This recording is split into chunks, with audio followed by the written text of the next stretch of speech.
Video കണ്ടിരുന്നു, മണ്ണ് വാരി തിന്ന ഗസയിലുള്ള ഒരു പയ്യനാ അല്ലേ? ഒരു ചെറിയ 4 വയസ്സുള്ള കുട്ടി ഭക്ഷണം കഴിക്കാനായിട്ട് മണ്ണ് വാരി കഴിക്കുക. നമുക്കുണ്ടോ പ്രശ്നം? 3 നേരം ഭക്ഷണം കിട്ടുന്നില്ലേ? മര്യാദയ്ക്ക് കൊടുക്കാൻ ഡ്രസ്സ് കിട്ടുന്നുണ്ടോ? ഡ്രസ്സ് ഇല്ലാത്ത ആരെങ്കിലും ഉണ്ടോ? വീടില്ലാത്ത ആരെങ്കിലും ഉണ്ടോ നമ്മുടെ കൂട്ടത്തില്? അറ്റ്ലീസ്റ്റ് വാടക വീടാണെങ്കിലും വീട് ചോർന്നൊലിക്കാത്തൊരു വീട് എനിക്ക് നിങ്ങൾക്കില്ലേ? ഇതില്ലാത്ത എത്ര പേരുണ്ട്? കണ്ണും കാതും ഉണ്ടോ നമുക്ക്?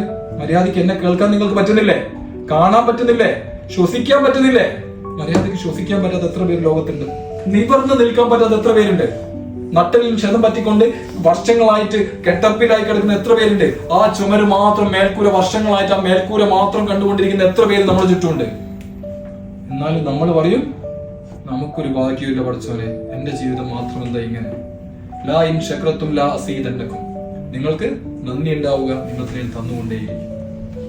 നമുക്ക് ഇപ്പോഴുള്ള കാര്യങ്ങളെ കുറിച്ച് കൃത്യമായ ഒരു ബോധ്യം എനിക്ക് നിങ്ങൾക്ക് ഉണ്ടാവണം. ഇപ്പം ഞാനും നിങ്ങളും എന്തൊക്കെയാണ് അനുഭവിക്കുന്നത്, പലർക്കും ഇല്ലാത്ത എന്തൊക്കെ സൗഭാഗ്യങ്ങൾ എനിക്കും നിങ്ങൾക്കുണ്ട്.